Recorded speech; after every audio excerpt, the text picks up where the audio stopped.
गुरु महाराज की ध्येयं सदा परिभवघनमभीष्टदोहं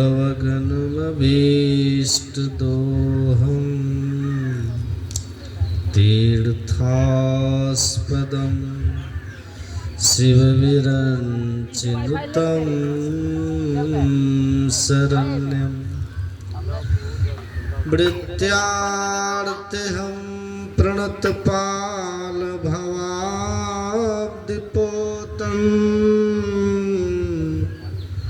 वन्दे महापुरुषते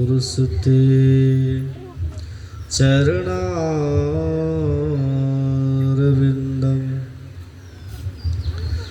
अखण्डमण्डलाकारं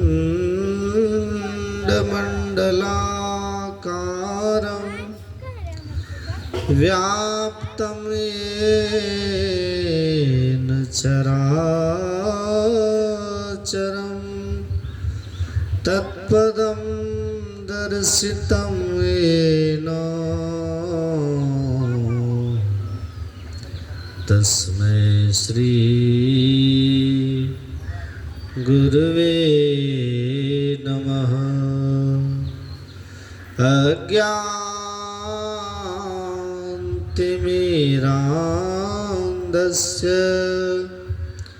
ज्ञानाञ्जनशलाकया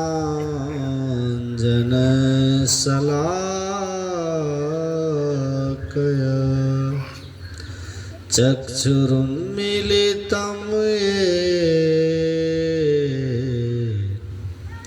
तस्मै श्री गुरवे नमः। तस्मै श्री गुरवे नमः। बोलिए प्रेम से श्री सद्गुरु श्री सद्गुरु श्री सद्गुरु महाराज। ये अभी पंखा बंद कर दिया, अब ठंडी अब अच्छा हवा आ रहा है।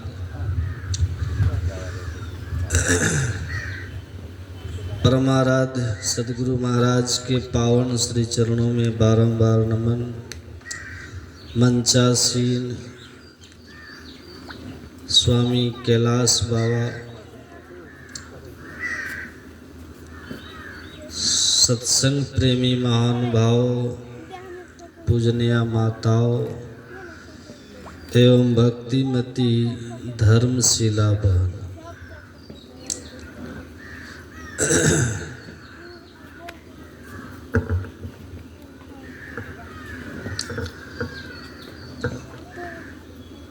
अभी हम लोग श्रद्धेय कैलाश बाबा से मनुष्य शरीर की महिमा श्रवण कर रहे थे और आज का जो सत्संग है आप लोगों को ज्ञात ही है। हमारे आदरणीय श्री सुखदेव महतो जी के धर्मपत्नी पूज्या निर्मला माता जी के आज का यह सत्संग यहाँ के बड़े ही भक्तिन आदरणीय श्री निर्मला माता, पूजनीय निर्मला माता, स्वर्गीय निर्मला माता जी के श्रद्धांजलि के उपलक्ष्य में श्राद्धोपरांत सत्संग हो रहा है। नहीं,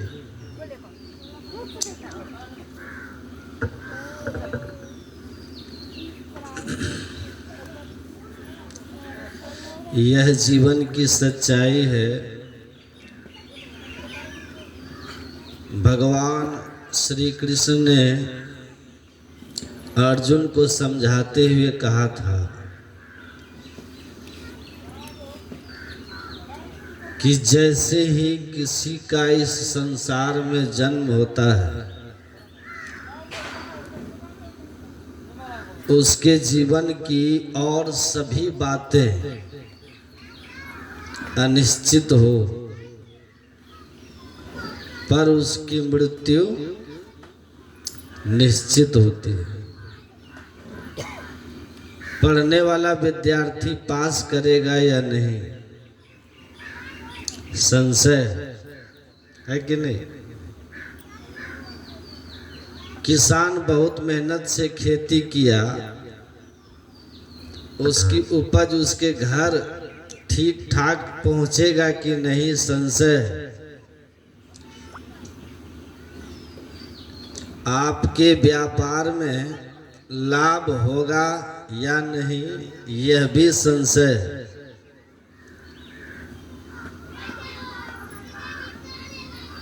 लेकिन इस बात में कोई संशय नहीं है कि हम एक दिन इस संसार से चले जाएं। जातस् ही ध्रुवो मृत्यु। जन्म लिया, मरना तय हो, आप बच नहीं सकते। साधोई मुर्दन का गांव सुना रहे थे ना, पीर मरे पैगंबर मर गए जिंदा जोगी, राजा मर गए प्रजा मर गए वेद या योगी रोगी।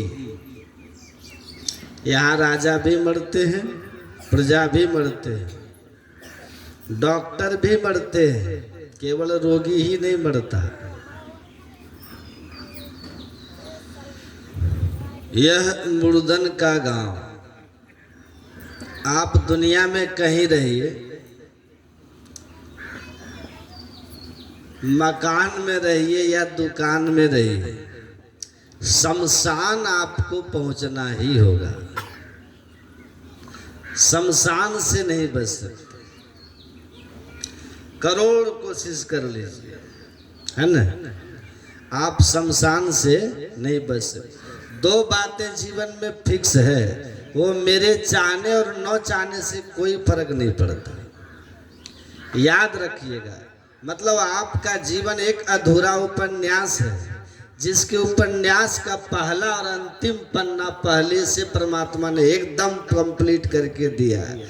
हम में से कोई भी व्यक्ति अपने माता पिता का चयन नहीं किए अपनी इच्छा से कि मेरे माँ बाप कौन होंगे, हम लोगों ने तय नहीं किया।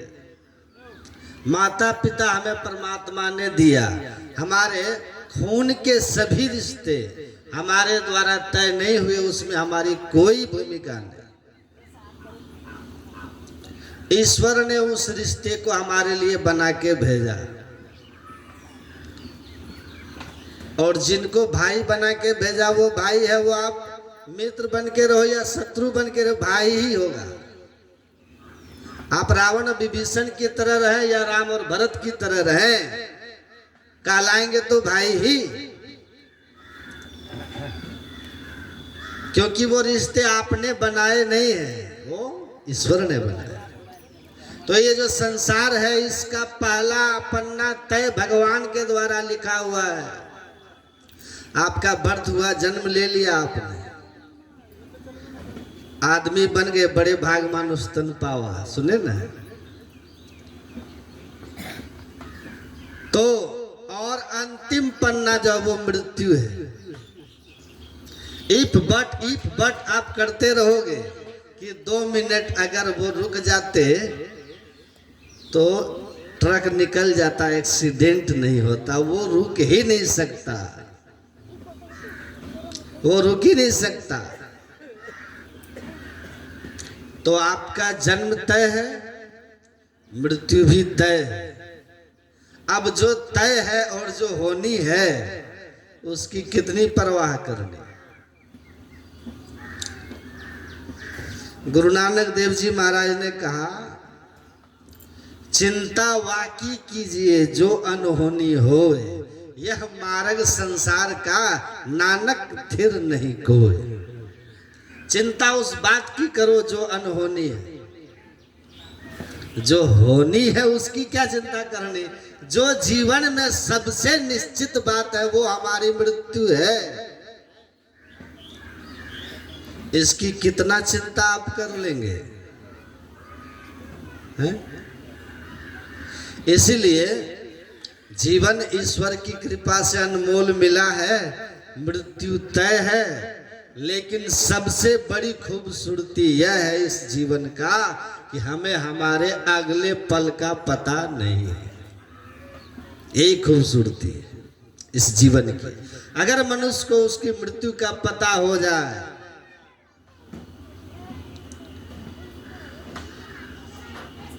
कि हम इस तिथि को मरने वाले हैं, तो आप विचार कर लीजिए आप लोग कि अगर एक क्षण सोच के आप लोग देख लीजिए कि आपको पता चल जाए कि आज से 5 वर्ष बाद इस तिथि को आपको मरना है, और आज आपके पास जीवन में कोई बहुत बड़ी उपलब्धि आ गई, 5 साल बाद आने वाली मृत्यु आपको अगले क्षण दिखाई देगा, और जीवन में जो भी खुशी के क्षण आए उस क्षण को आप अनुभव नहीं कर पाएंगे, क्योंकि सामने मौत दिख रही है ना।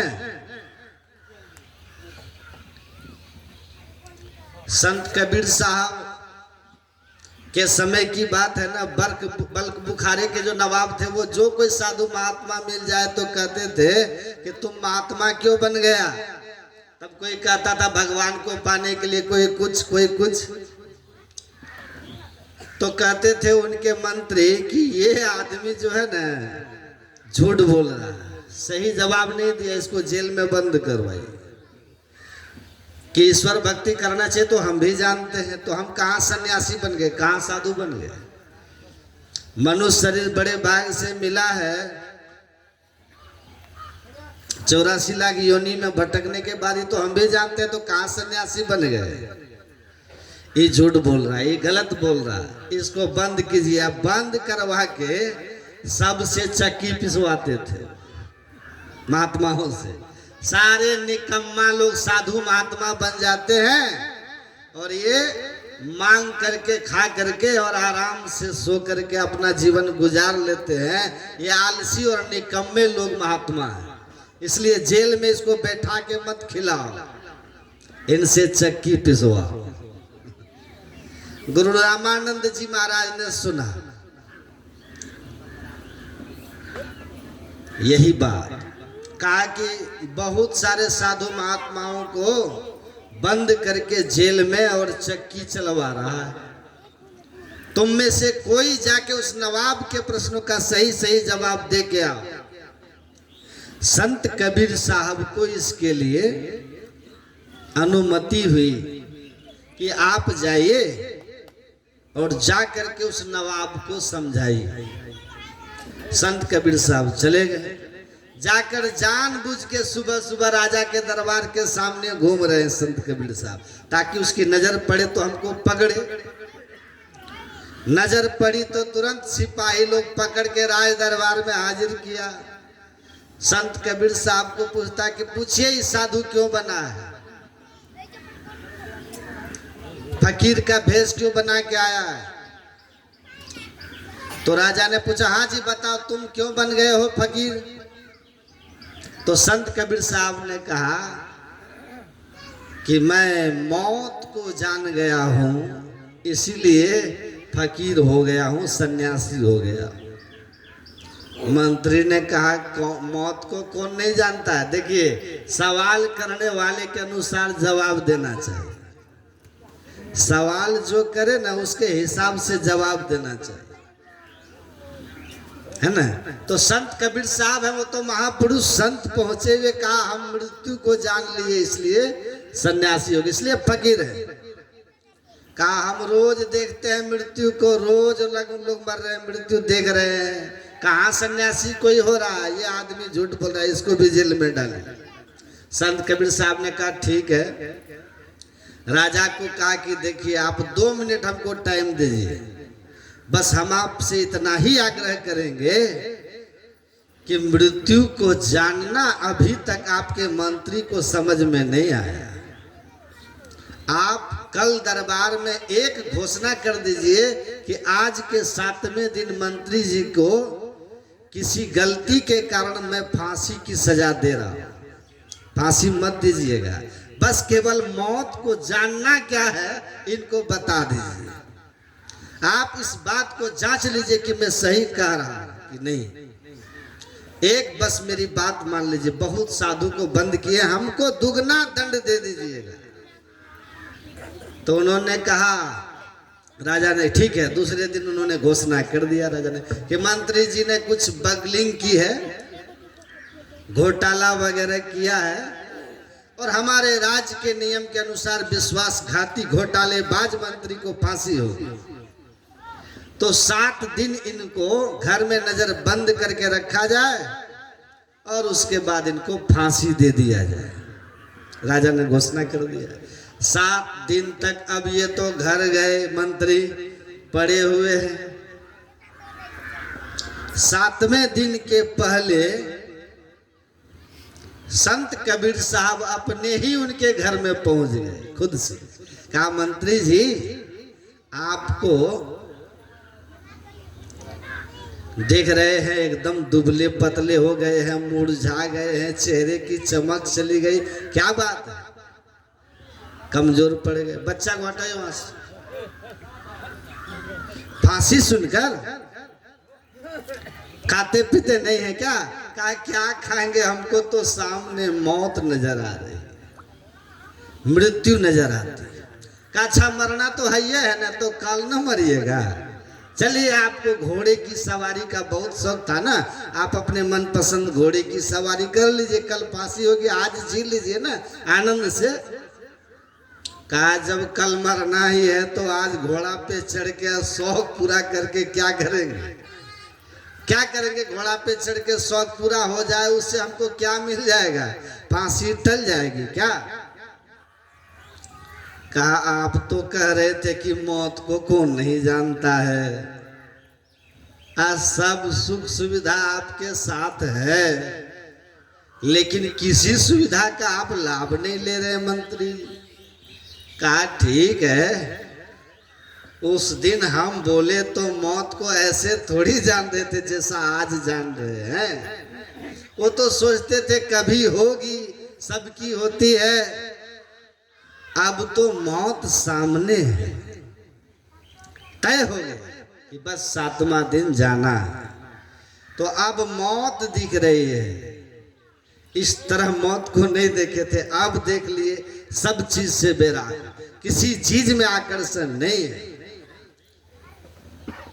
राजा साथ में थे, वो छिप के सुन रहे थे। संत कबीर साहब ने कहा महाराज आइए, ये कह रहे हैं कि मृत्यु को जिस तरह आज जान रहे हैं उस दिन नहीं जान रहे थे। हम मृत्यु को महापुरुष लोग ऐसे ही अनुभव करते हैं, हर क्षण हर क्षण। नहीं बालक नहीं यौवने नहीं वृद्धि कछु बंद, वह अवसर नहीं जानिए जब आए पड़े जमफन। तो हम उस मृत्यु को हर क्षण अपने सिर पे खड़ा देखते हैं। तो क्यों गफलत में पड़ा सिर पर बैठा काल, तुम गफलत में क्यों पड़े हो? काल आपके सिर पे बैठा होगा, ना जाने कि तुम्हारे है क्या घर क्या परदेश। भगवान कहते हैं मेरी प्रजाओं, यही जो 84 लाख प्रकार की योनियां है ना, इसी में ये जीव बहुत भटका है। आकर 4,84,84 भुगती घनी, अब बहुत सही जम मार, जम की मार बहुत खाए। अभी जो आप हम मनुष्य बने हुए ना, कितनी सुंदर व्यवस्था देख रहे हैं ना। भूख लगती है भोजन कर लेते, प्यास लगती है पानी पी लेते हैं, इधर घुमा दिए थोड़ा, काम करते करते थक जाते हैं विश्राम कर लेते हैं, गर्मी लगती है तो पंखा चला लेते, कूलर चला लेते, सर्दी लगती है रजाई की व्यवस्था कर लेते, कंबल की व्यवस्था कर लेते, हीटर चला लेते। ये सब तरह का संयोग, सब तरह की व्यवस्था इस मानव तन के लिए है ना। इसलिए भगवान सुने ना पाठ में कह रहे थे साधन धाम। इस मानव तन में सब तरह की व्यवस्था, साधन कहते हैं व्यवस्था को, सब व्यवस्था तो भगवान ने ये जो मानव का शरीर हम सबको दिया है, ये बड़ी कृपा करके दिया है। और 84 लाख योनियों में भटकते भटकते जब बहुत क्लेशित होते हैं, पीड़ित होते हैं हम जीवात्मा, तब देते शरीर देते। अद्भुत बात है। आपने कभी देखा, जो भी मनुष्य होता है सब 3.5 हाथ के होते हैं। आपके हाथ से, दूसरे के हाथ से नहीं, अपने हाथ से सबके सब 3.5 हाथ के होते हैं। आज जो बच्चा जन्म लेगा ना, आज ही उसको अपने हाथ से नाप करके देखिएगा तो वो भी 3.5 हाथ का होगा, उनके हाथ से। और जो 50 साल के पुराने हैं उनको भी नाप करके देखिए, वो भी अपने हाथ से 3.5 हाथ के ही होंगे। क्या सृष्टि है भगवान। संत कबीर साहब कहते हैं, घर तो 3.5 हाथ, ये क्या है, शरीर घर के समान है। जैसे घर में हम रहते हैं वैसे शरीर रूपी घर में ये जीव रहता है। तो संत कबीर साहब कहते हैं, ये जो शरीर रूपी घर है कैसा है, घर तो 3.5 हाथ, घना तो 4.25, कहाँ मरावे मेरिया लंबी भी तुषार। कभी कभी कोई व्यक्ति 4.25 हाथ के भी अपवाद स्वरूप हो जाते हैं, लेकिन प्रायः सब 3.5 हाथ के ही होते हैं। अब सवाल है कि 3.5 हाथ का ही क्यों? प्रश्न हो सकता है कि नहीं को, कि भगवान ने इस मानव तन को 3.5 हाथ का ही क्यों बनाया? 4 हाथ का बना देते, 5 हाथ का बनाते, 3.5 हाथ का ही क्यों? कारण क्या है? सुनिएगा ध्यान से। एक हाथ में कितना बित्ता होता है, नाप करके देखिएगा। एक हाथ में, अपने हाथ में अपने बित्ता से सबके सब 2 बित्ता का होता है ना। और एक हाथ में 2 बित्ता, तो 3.5 हाथ में कितना बित्ता हुआ? 7 बित्ता हो गया ना। और एक बित्ता में आप नाप के देखिएगा तो 12 अंगुल होते एक बित्ता में। एक बित्ता में 12 अंगुल, और 7 बित्ता में कितना अंगुल? बरसते 84 अंगुल। ये 84 अंगुल का शरीर भगवान ने दिया है। इसके पीछे राज क्या है? इसके पीछे रहस्य क्या है? मर्म भेद क्या है? एक ही बात है इसके पीछे। भगवान कहते हैं 84 लाख योनियों का चक्कर काट करके जो जीव इस मानव तन में आया है, इसलिए 84 अंगुल का है। और इसी मानव तन में रह करके हम 84 लाख योनियों में जाने के कारण को मिटा सकते हैं, इसलिए मानव तन 84 अंगुल का है। दोनों बात है। 84 लाख योनियों में भटकते भटकते हम मनुष्य बने, इसलिए 84 अंगुल का है। और इसी मानव तन में रह करके हम 84 लाख योनियों से मुक्त हो सकते हैं, इसलिए 84 अंगुल का है ना। अब सुनिएगा ध्यान से, आप बड़भागी क्यों हैं? इसलिए आप बड़भागी हैं कि कर्मण्येवाधिकारस्ते, आपको कर्म करने का, आपको कर्म करने का अधिकार है। कर्म करने का अधिकार आपको है, फल का अधिकार आपको नहीं है। और केवल मनुष्य को ही कर्म करने की स्वतंत्रता है, और यही बड़भागीपन है आपका। एक कुत्ता अपने पूर्वकृत कर्मों के बंधन में बंधा हुआ है, कुत्ता, उसको कोई स्वतंत्रता नहीं। आप, हमारे आचार्य श्री कहते हैं कि घोड़ा गाड़ी चलता था ना पहले, उस घोड़ा गाड़ी में, घोड़ा गाड़ी को कौन खींचता था? घोड़ा। पैसा किसको मिलता था? घोड़े को। किसको मिलता है? कोचवान को मिलता है ना, घोड़ा गाड़ी के मालिक को। घोड़ा खींचा तो घोड़े को क्यों नहीं मिला? क्यों नहीं मिला घोड़े को? क्योंकि घोड़ा भोग, केवल भोग का अधिकारी है। सुख और दुख उसके पूर्वकृत कर्म पर है। कोई बड़ा शांति से आश्रम में जाके देखिए गाय को, कुप्पा घाट जाके देखिए, कुप्पा घाट आश्रम की गायों की सेवा, कितना आराम से खड़ा होने के लिए उसके पैर के नीचे बालू के ऊपर गोबर को सुखाकर भुरभुरा बना दिया जाता है, ताकि उसके पैर में किसी तरह का कठोरपन अनुभव ना हो, पक्का पे खड़ा रहे। तो इतना बढ़िया बना दिया गया। खाने के लिए कितने अच्छे अच्छे अन्न मिलते, दूध दे ना दे लेकिन उसका सम्मान बहुत है। क्यों?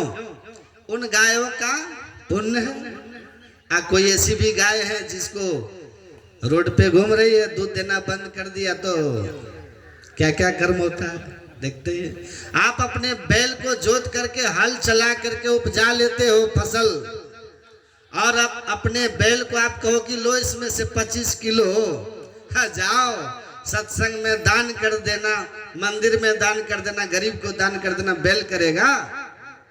कर्म कर सकता है बैल? हल खींचेगा, क्योंकि पूर्वकृत कर्म से वो बैल है। और जिस योनि में है वहां केवल भोग है, वो अपने भोग से मुक्त होने के लिए कोई उपाय नहीं कर सकता। लेकिन केवल और केवल मनुष्य ही एक ऐसा है जिसको कर्म करने की स्वतंत्रता है। आप अपने भाग्य को बदल सकते हो।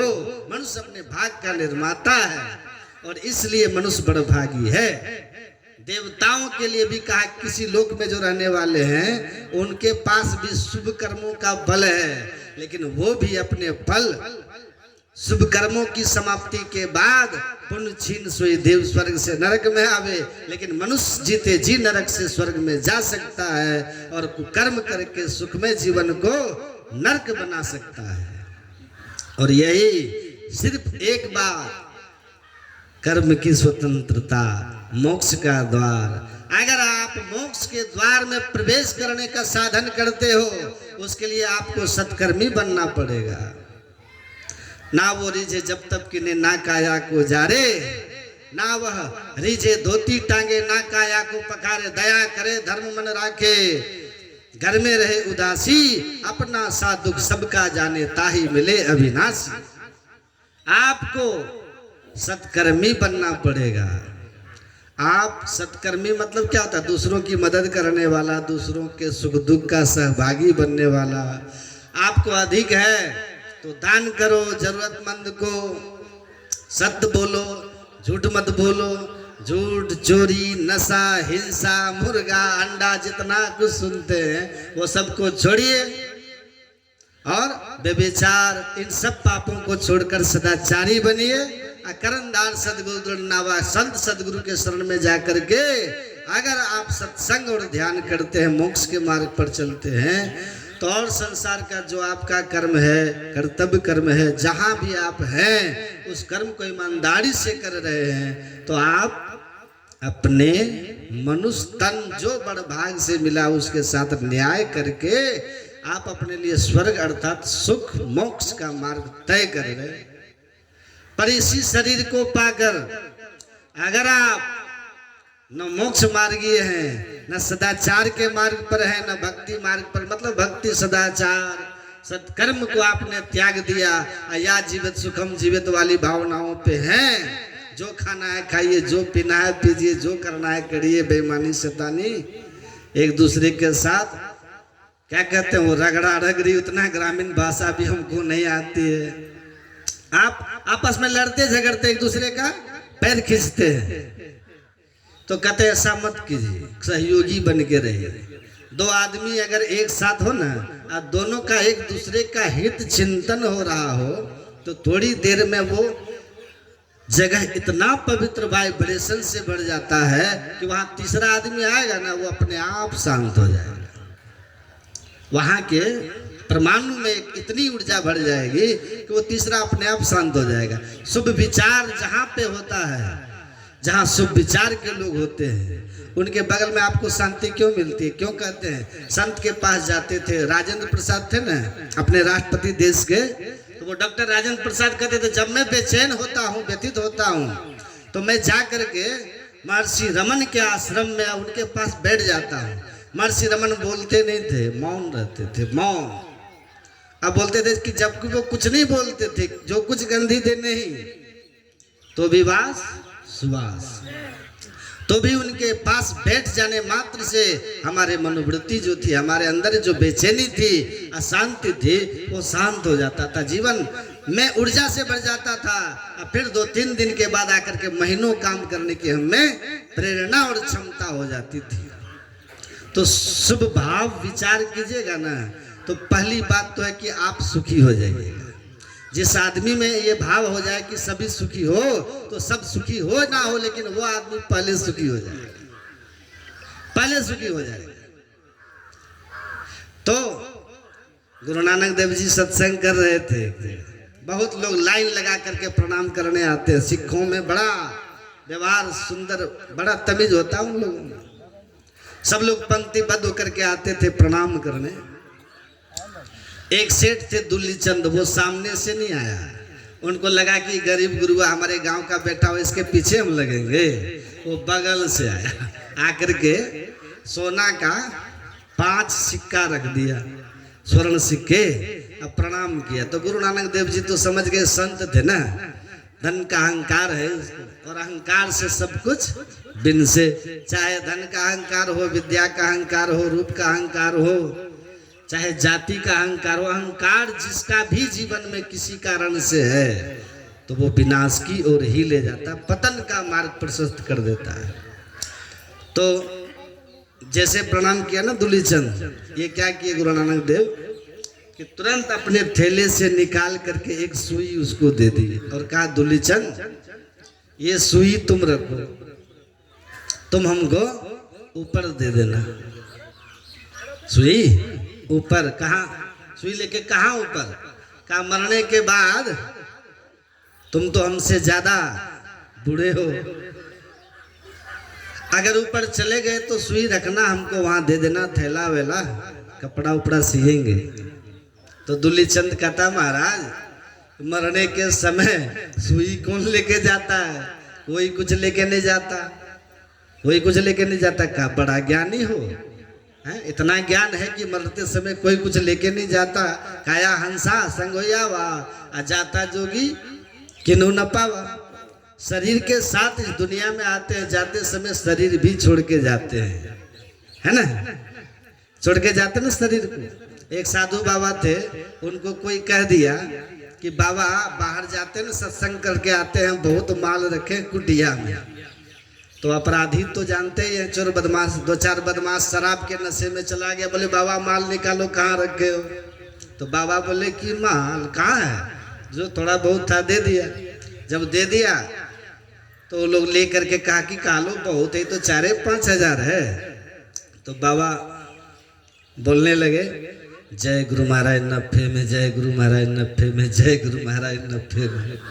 तो चोर सब सुनाओ हो बहुत कुछ है छिपा के रखा, 5,000 दे के तब न कह रहा कि 90 में 5,000 से जान छूट गया, घूम के आया लोग। कहाँ है? हैं? पूरा कुटिया छान लिया, कहा कि कह रहा कि 90 में इसका सब कपड़ा उपड़ा उतारो तो ये बहुत बनता है। एक लंगोटी छोड़ दिया लोग, एक टीला पे जाके खड़ा हो गया, वहां भी कहने लगा जय गुरु महाराज 90 में, जय गुरु महाराज 90। कहा 90 में? कहा कि टीला खोदो तो लगता वहीं छिपा के रखा है, थोड़ा खोदा लोग कुछ नहीं मिला। कहा बाबा अरे कपड़ा तक देह पे उतार लिए, न कुटिया में कुछ है, बर्तन उर्तन सब समेट लिए, कुछ छोड़े नहीं, कुटियो ढा दिए आपका। अब बचा क्या आपके पास जो कहते हैं कि 90 में? कह रहे बेवकूफ, जब जन्म लिए थे तो नंगे आए थे, एक लंगोटी छोड़ दियो, अब यो लंगोटी 90 में। ये लंगोटी 90 में, क्योंकि कौड़ी नहीं संग करोड़नी जोड़ के, अरे हारे पलटू गए हैं राजा रंग फकीर लंगोटी छोड़ी। सब लंगोटी छोड़ के गए, अभी तक तुम हमको एगो लंगोटी छोड़े हुए हो। तो नंगा आया था, लंगोटी दे पर है, तो अभी तक तो प्रॉफिट हूं मैं भाई, तो टेंशन की कोई बात नहीं, घाटा में नहीं गया। अब ऐसा संतोष जीवन में हो जाए तो क्या परेशान, कोई परेशानी है? बस का लंगोटी छोड़ के। तो तुरंत कहा कि लो सुई जाओ दे देना ऊपर। कहा कोई कुछ लेके नहीं जाता, कहा बड़ा ज्ञानी हो, दे भी लेके आए वो भी लेके नहीं जाता। जब इतना जानते हो तो अहंकार किस बात का है? कौन से धन का भाई? जो भूमि पे पड़ा रह जाएगा, धनानी भूमो, जो धन धरती पे पड़ा रह जाएगा वही धन न तुम्हारे पास है। और तुम इनको गरीब समझ रहे हो, ये गुरु भक्त, ये ईश्वर भक्त, ये सत्संग और ध्यान करने वाले, इनको तुम गरीब दरिद्र समझते हो। जिनके पास वो पूंजी है सो धन संचिए जो आगे को हो। दिन दिन बढ़त सवाई राम धन कबू न लागे काई। जो राम धन कभी काई नहीं लगता, दिन दिन बढ़ता है और साथ जाता है। नेहा विक्रम ना स्वस्ति प्रतिवायु न विद्यते स्वल्पमभ्यस्य धर्मस्य त्रायते महतो भयात्। जिस धर्म का छोटा छोटा, जिस धन का थोड़ा संग्रह भी आपको महाभय में अर्थात नीच जोनी में जाने से बचा सकता है, भगवान कृष्ण कहते हैं वो धन ध्यान का धन है, वो योग का धन है, ध्यान योग की संपत्ति है। जिसने उसको संग्रह किया हुआ है वो नीच जोनी में नहीं जाएगा। लोग कहते ना, सोना कबहू न जंग लगे, लोहा न घुन खाए, गुरु की चेताई आत्मा कभी नरक नहीं जाए। तो भक्ति बीज बिन से नहीं जो जुग जाए आनंद, ऊंच नीच घर जन्म ले तो संत का संत। भक्ति बीज पलटे नहीं आए पड़े जो चोल, कंचन जो बिष्ठा पड़े घटे न ताको मोल। तो कहते आप ये भक्ति का बीज जब तक अपने अंदर में है, तो ये गुरु भक्त तुमको गरीब लग रहे हैं। जिनके पास राम का धन है, भक्ति का धन है, जिनके पास ध्यान और सत्संग का धन है, जो साध जाएगा, नरक से बचाएगा, नीच जोनी में नहीं जाने देगा। ये गरीब दरिद्र दिखते हैं तुमको, और तुम्हारे पास धरती पे रह जाने वाला सारा का सारा धन, जिसका एक कौड़ी भी लेके नहीं जा सकते हो संग, उस धन को पाकर के तुम इतने अहंकार से भरे हो तो तुम्हारा क्या होगा? इसलिए गुरु महाराज कहे अरबपति खरबपति हो जाओ, बड़े विद्वान हो जाओ, बड़े रूपवान धनवान सब कुछ सम्मान के अधिकारी हो जाओ, लेकिन अगर तुमने दीक्षा लेकर साधन धाम मोक्ष कर द्वारा पाई न जही परलोक सवारा, इस मोक्ष के द्वार का ज्ञान सीख करके अगर अपना परलोक नहीं संवारे हो, इस जीवन के बाद के जीवन का नहीं सोचे हो, तो सो पड़तर दुख पावे सिर दुंदनी पछता। तो आपको पछताना पड़ेगा। शरीर का जीवन थोड़े काल का है, आत्मा का जीवन बहुत लंबा है। ये हमारा आत्मा की, इसको संवारने के लिए आपको साधना करना होगा। अगर नहीं करते हैं, गुरुमुख नहीं है, तो गुरु महाराज इसलिए कहते हैं गुरु दयाल दया कर दिए भेद बताई, महाभागी जीव के दिए भाग जगाए।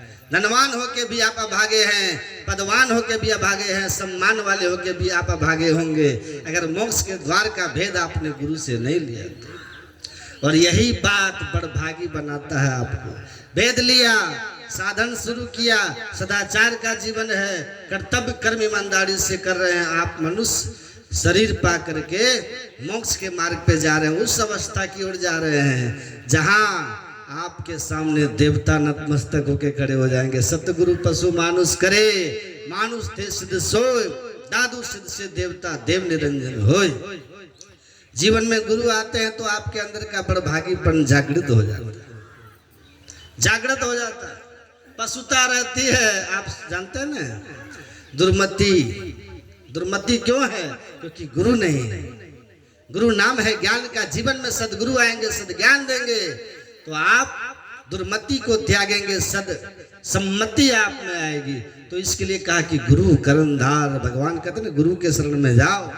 पशुता भरा जीवन है मनुष्य का तब तक जब तक गुरु के ज्ञान में नहीं, क्योंकि वो तब तक इतना ही जानता है, आहार निद्रा भय में तुनंच समान में तत् पशु हिरणाराणा। आहार निद्रा भय और संतान उत्पन्न करना, ये तो पशु और मनुष्य में समान है। जानते हैं, मैं देखा एक बगीचे में चिड़िया का घोंसला देखा, वो चुन चुन करके पत्ता लाती थी और इस तरह से घोंसले को बना रही थी। मुझे लगा किसी इंजीनियर को कह दो तो दिमाग खराब हो जाएगा, है ना, इंजीनियर का दिमाग खराब हो जाएगा। चिड़िया घोंसला बना रही थी ऐसा, और इतना बढ़िया से बना दी ना। वो घोंसला इतना अच्छा कि ताड़ के पेड़ में है, आंधी आ रही है, घोंसला घूम रहा है, टूट के गिरता नहीं। और क्या, मुंह ऐसे नीचे से है, वर्षा कितनों बरस जाए एक बूंद उसके अंदर में घुस नहीं सकता। एकदम फुल वाटर प्रूफ पक्की ढलैया है, और जोड़ भी नहीं छोड़ा है कहीं पर, ऐसा एकदम बना दिया है। पेड़े उलट जाए तो घोंसला को कुछ होगा। ये क्या कमाल है, देख लीजिए। तो उसको भी ज्ञान है घर बनाने का, आपको भी राजमिस्त्री वाला ज्ञान है। आप और चिड़िया दोनों समान हैं। दाना चुन के वो भी घोंसले में बच्चे को खिला रहे, आप भी घर में खिला रहे, समान है ना। कहाँ आप विशेष हैं। चिड़िया किसी गुरु से दीक्षा लेकर के ध्यान नहीं कर सकती, ना ही सत्संग सुन सकती। आप सत्संग ध्यान करके मोक्ष के मार्ग को जानकर और अपने जीवन को संवार सकते हैं सदगुरु के शरण में जाकर, वरना आप और चिड़िया में कोई अंतर नहीं है। इसलिए दत्तात्रेय जी महाराज राजा यदुवंश जिससे उत्पन्न हुआ, उस यदु महाराज को कहते हैं, यह प्राप्य मानुष्य लोके मोक्ष द्वारा मुपाभ्रयम् गृहेषु शक्तस्थगवत् तमारूढ़ं च्युतं विदुः। कहा, हे राजन, हे राजा यदु, सुनो, मोक्ष के द्वार से युक्त इस देव दुर्लभ मनुष्य शरीर को प्राप्त करके जो मोक्ष का साधन नहीं करता, तमारूढ़ं, और क्या करता है, शक्तस खगवत, खग मतलब चिड़िया, चिड़िया की तरह गृहेषु अपने घर परिवार में संतान में आसक्त होकर रहता है। वह मनुष्य चिड़िया की तरह ही है, और ऐसे जीवन जीने वाला आहार निद्रा भय में तुम संतान वाले में क्या होता, तमारूढ़ं च्युतं विदुः, अंकुरज मिट्टी से उत्पन्न होने वाला, उसके ऊपर क्या है, कौन जोनी है, जो गर्मी से पैदा होता है ना, फल में कीड़े लग जाना, माथा में वो जो क्या बोलते हैं, जू ढील जो हो जाता है, पता है ना, ये सब क्या है, ये गर्मी से पैदा होता है। उसमज बोलते हैं इसको। 4 खानियों में 84 लाख जोनी है, ये 4 खानी है। तीसरा है जिसको आप बोलते हैं अंडज, अंडा से पैदा होना, सांप, पक्षी अंडे से ना पैदा होते हैं। और चौथा है पिंडज, जो माँ के गर्भ से पैदा लिया, गाय, भैंस, बकरी, आदमी, ये सब मनुष्य है ना, ये सब आता है ना, सीधे गर्भ से शरीर आता है। ये 4 खानी 84 लाख योनि। तो इन 84 लाख योनियों में अंकुरज से उसमज श्रेष्ठ है, और उसमज से अंडज श्रेष्ठ है, अंडज से पिंडज श्रेष्ठ है। अब पिंडजों में चौपाया, और उनमें सबसे ज्यादा 2 पाया मनुष्य है श्रेष्ठ, और इतना श्रेष्ठ है कि देव दुर्लभ है, क्योंकि आकर 4,84,000 जोनि भ्रमती है जीव अविनाशी जीव 84 लाख योनियों में भ्रमण करके मनुष्य शरीर में आया है। इतनी ऊंचाई है कि देव दुर्लभ है, लेकिन ऐसे शरीर को पाकर पाई न जी परलोक सवारा, पा करके जो गुरु से युक्ति लेकर के परलोक मोक्ष नहीं समारा, अपने आगे के जीवन की परवाह नहीं किया, तमारूढ़ं च्युतं विदुः। सो आत्महन गति जाए, उसका क्या दुर्दशा होगा, आत्महत्या करने की।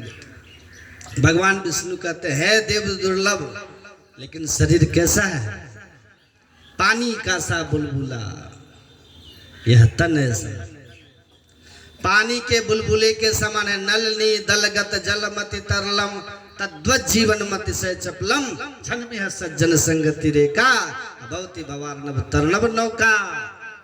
जगत गुरु शंकराचार्य जी महाराज कहते हैं, अरे कमल के पत्र पर जैसे पानी की बूंद गिरती है और गिर करके लुढ़क जाती है, टिकती नहीं है, क्षण मात्र के लिए टिकी और लुढ़क गई, वैसे ही ये मनुष्य का शरीर समझना है देव दुर्लभ, लेकिन कमल के जल के समान है, पानी के बुलबुले के समान है। यह अनित्य है, अनिस्थिर है, सदा रहने वाला नहीं है, और कब कहाँ नष्ट हो जाए इसका कोई ठिकाना नहीं, इसका कोई ठिकाना नहीं।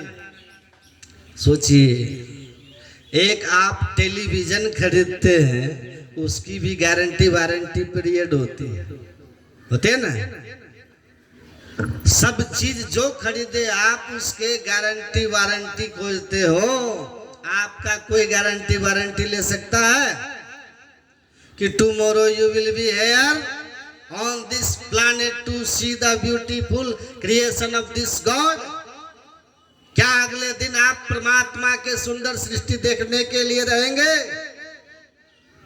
Who will guarantee you? कौन आपको गारंटी दे सकता है? नो वन, कोई नहीं। कोई कंपनी गारंटी नहीं लेगी आपकी। उसके बावजूद अगर आप इस शरीर को पा करके सावधान नहीं है और कल पर छोड़ रहे हैं कि अभी तो जवानी के दिन है, भजन बुढ़ापे में कर लेंगे। हाँ, बुढ़ापा आने के पहले ही अगर काल पहुंच गए तो बिना भगवत भक्ति किए शरीर से चले गए तो सिर धुन धुनि पछताए। नहीं बालक नहीं यौवने नहीं वृद्धि कछु बंद, वह अवसर नहीं जानिए जब आए पड़े जम बंद। तो जम का फंदा कभी भी आएगा। कहते हैं बड़ा दुर्लभ लेकिन बड़ा नासवान है, बड़ा नासवान। Handle with care. थोड़ा सा करंट का झटका लगा और 440 वोल्ट का झटका लगा और जीव बाहर और आप यहां से चल दी। कहानी खत्म। सड़क से गुजर रहे हैं, कार का एक धक्का लगा, शरीर सड़क पर और आप निकल लिए। कहां निकले? क्या समझते हैं? निकल लिए तो निकल लिए? अरे नहीं, निकल लिए शरीर से बड़े भयानक दुख की ओर चल दिए। कहते हैं गलती मत करना कि शरीर से निकल गए तो दुख से निकल गए। जी नहीं, अभी तो बहुत कुछ बाकी है।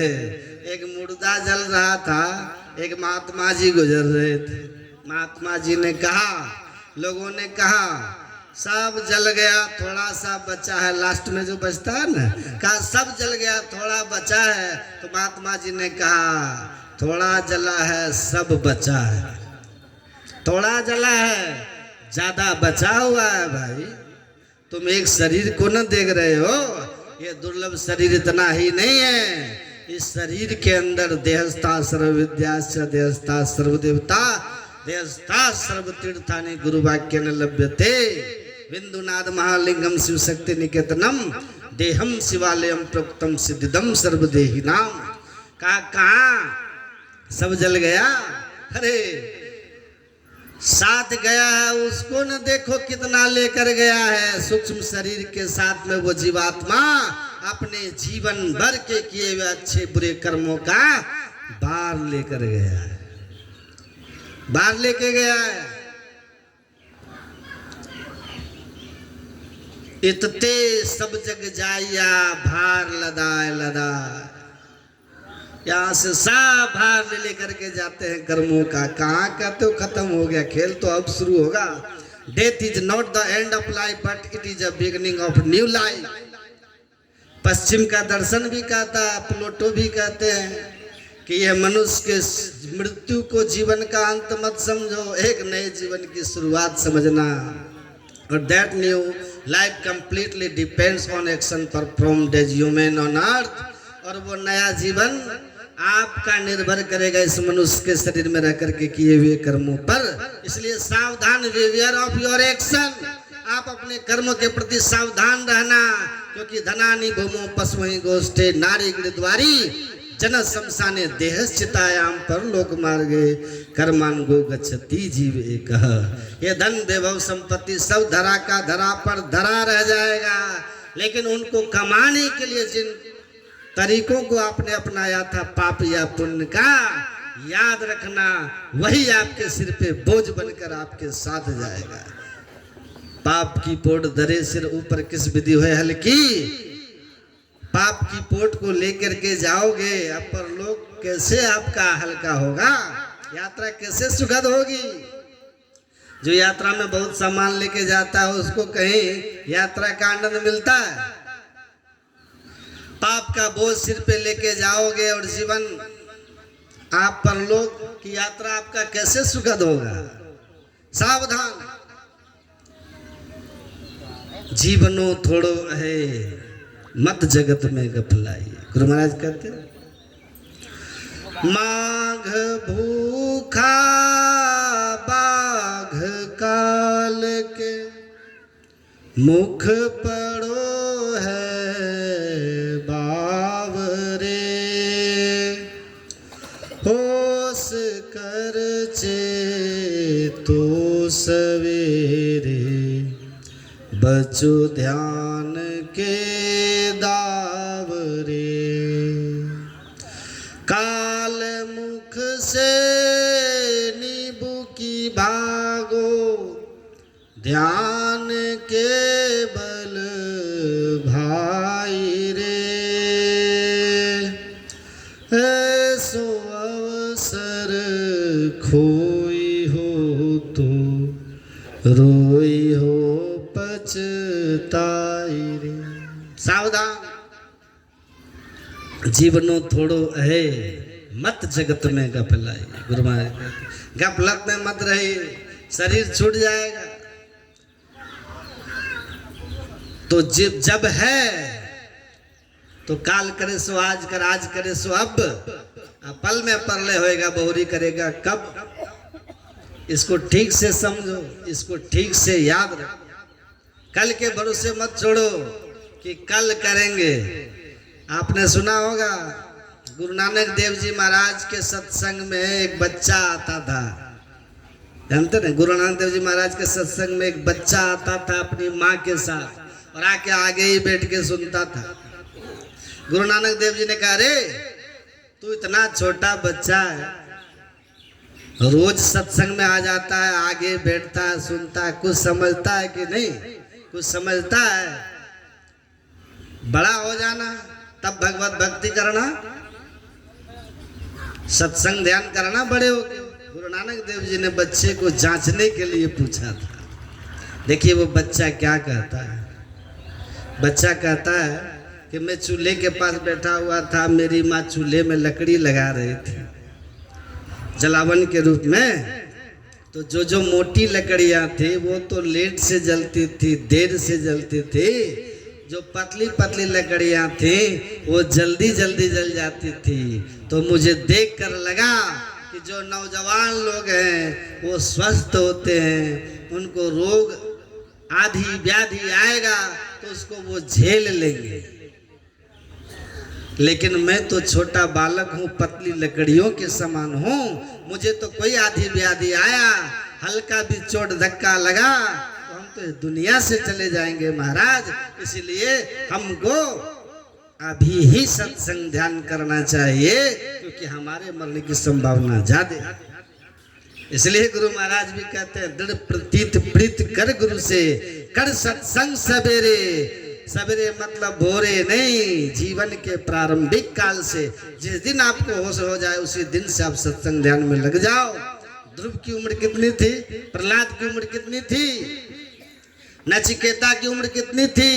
और गुरु महाराज की उम्र कितनी थी? तीसरी क्लास में ऑल मैन मस्ट डाई से परिवर्तन हो गया था और अध्यात्म की खोज में लगे हुए थे, जो मैट्रिक के परीक्षा देते समय गृह त्याग के रूप में सामने आ गया, है ना? सोचिए। और हम अपने बच्चे को क्या कहते हैं?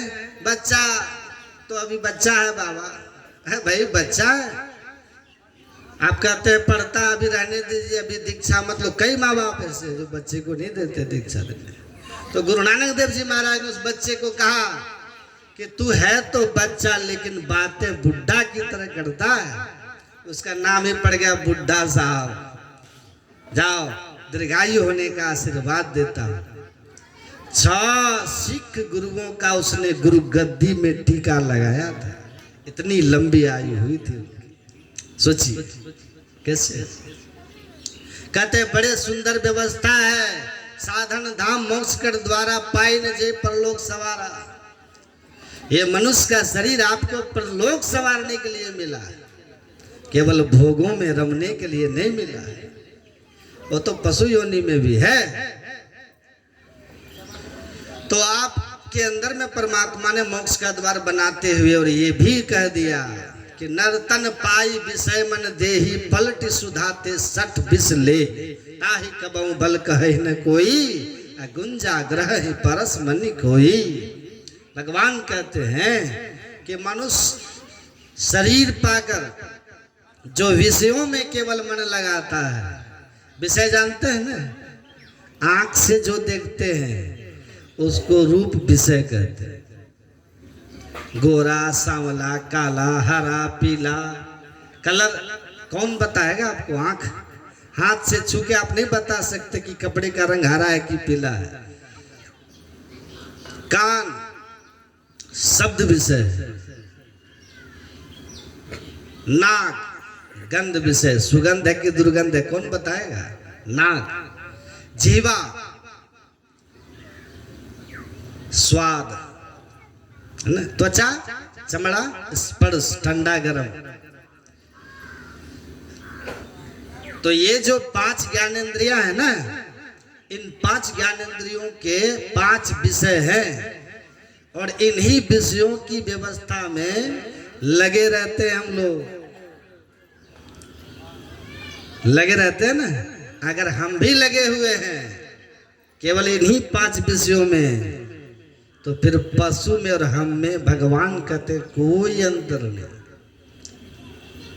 और भगवान शिव की तो बानी पढ़िएगा ना, उन्होंने तो विषय भोग में रमने वाले, मांस मछली अंडा शराब में अपने जीवन को गंवाने वालों के लिए बड़ा खतरनाक बात कह दिया। अगर किसी को बुरा लगे तो भगवान शंकर से जाके झगड़ लीजिएगा, है ना। वो तो समझा रहे हैं हम लोगों को। कहते हैं आत्मार्थे पर प्राणान हिंसा स्वादु फलेप्सया गृह व्याघ्र सिंगाले च राक्षसे तो समस्तु सा। ये आप महाभारत गीता प्रेस के 6म खंड का पृष्ठ संख्या 5550 पढ़ लीजिएगा। उसमें ये प्रसंग है, माता पार्वती को भगवान शिव ने कहा कि मनुष्य शरीर पा करके जो मांस मछली अंडा दारू जीवन का यही लक्ष्य बना लिया है, इसी में रम रहा है, वो मेरी नजर में गिद्ध व्याघ्र श्रृंगालेश राक्षसे तू तो समझ तू सा, वो गिद्ध है, बाघ है, राक्षस है और सियार है, और हे देवी समझ तू सा। इससे भी कुछ और नीच तो कहा जा सकता है। ये हम नहीं कह रहे, धर्मशास्त्र कह रहा है। लेकिन हम लोगों का क्या है, हम मानव कितने तेज हैं कि भगवान को मानते हैं और ग्रंथ को भी मानते हैं, लेकिन भगवान जो कहते हैं हम उसको नहीं मानते हैं, ग्रंथ जो कहता है हम उसको नहीं मानते। कितने तेज है, बहुत ऊंचा ज्ञान है ये ज्ञान परमात्मा की अहोत की कृपा से ही सुनने के लिए मिलता है। नहीं, कबीर साहब कहे ब्रह्म चीने नहीं ब्रह्म पूजत फिरे ही के नैन क्यों फोर डारी। ब्रह्म के नाम पर लोग ब्रह्म की पूजा करवाते रहेंगे, पुण्य के नाम पर लोग बकरा मरवा के पाप करवाते रहेंगे। ये याद रख लीजिएगा, याद रख लीजिएगा। मुल्ला कहते ना, मुर्गा मुल्ला से कहे जीवा करत है मोही, साहब लेखा मांगसी विपत्ति पड़े हैं तो ही। इसी तरह बकरा हिंदू से कहे बलि देते है मोही, ईश्वर लेखा मांगे है विपत्ति पड़े हैं तो ही। जिस दिन वो हिसाब मांगेंगे कि बताओ क्या किया था, विपत्ति में फंस जाओगे, विपत्ति में फंस जाओगे। उस दिन कोई काम नहीं आएगा, कोई काम नहीं आएगा कि ये क्या कर रहे हैं, क्या किए हो, उस दिन जवाब नहीं फुरेगा। देवी माँ भी कहेगी मेरे नाम पर इन लोगों ने इतना पाखंड फैलाया और मेरे ही संतानों की हत्या मेरे सामने की है। मैं सबकी माँ हूँ, मैं सबकी माँ हूँ, है ना। दुर्गा देवी दुर्गा सबकी माँ है कि नहीं है? हम भी कहते हैं माँ दुर्गा, कहते हैं ना, और आप भी कहते हैं माँ दुर्गा। आपका बेटा भी माँ दुर्गा कहता है, बेटा फुआ कहता है, दादी कहता है, नानी कहता है, क्या कहता है? दादी माँ कहता है बेटा आपका। वो तो जीव मात्र की माँ है ना, शरीर का नहीं, जीव से उनका संबंध है। तो सब जीव की माँ है। बकरा में जीव दूसरा है क्या? उनकी माँ नहीं है। माँ के सामने आप एक बेटा दूसरे बेटा की हत्या करके माँ को चढ़ा रहा है, कौन सी माँ खुश होगी। इसलिए तो मैं कहता हूँ देवी भागवत पढ़िए, उसमें लिखा है कि माता दुर्गा ने कहा कि मेरे नाम पर जो निरीह जीवों की संतानों की हत्या करता है, मरने के बाद वो रौरव नरक में तब तक रहेगा जब तक सूरज चांद रहेंगे। युपम छित्वा पशुन हत्वा कृत्वा रुधिर कर्दमम यद्यम गम्यते स्वर्गे नरके केन गम्यते। कहती हैं निरीह पशुओं का खून बहा करके ऐसे दुष्ट आत्माएं अगर स्वर्ग चली गई तो फिर ईश्वर ने किस दुष्ट के लिए नरक बनाया। दूसरे जीव के खून बहाकर अपने लिए स्वर्ग की कामना अगर कोई कर रहा है और ऐसा दुष्ट को भगवान स्वर्ग देंगे तो फिर नरक बनाने की क्या आवश्यकता थी। इससे बड़ा पाप करने का भाव है कि देवी माँ करे, इससे बड़ा पाप कुछ भी नहीं कि आप एक जीव को मेरे नाम पर मार दो और कहो कि ये पुण्य कर्म तुम्हें स्वर्ग देगा, तुम घोर रौरव नरक में रहोगे क्योंकि मेरे इस संतान को मेरे ही नाम पर मेरे सामने तूने बलि चढ़ा। लेकिन आप नहीं समझ पाओगे, बहुत जन्म से आपके अंदर धर्म के नाम पर अधर्म को ठोक ठोक करके बैठा दिया गया है, फेविकोल देके बैठा दिया है। इसीलिए आप नहीं समझ पाओगे कि आप अधर्म कर रहे हैं।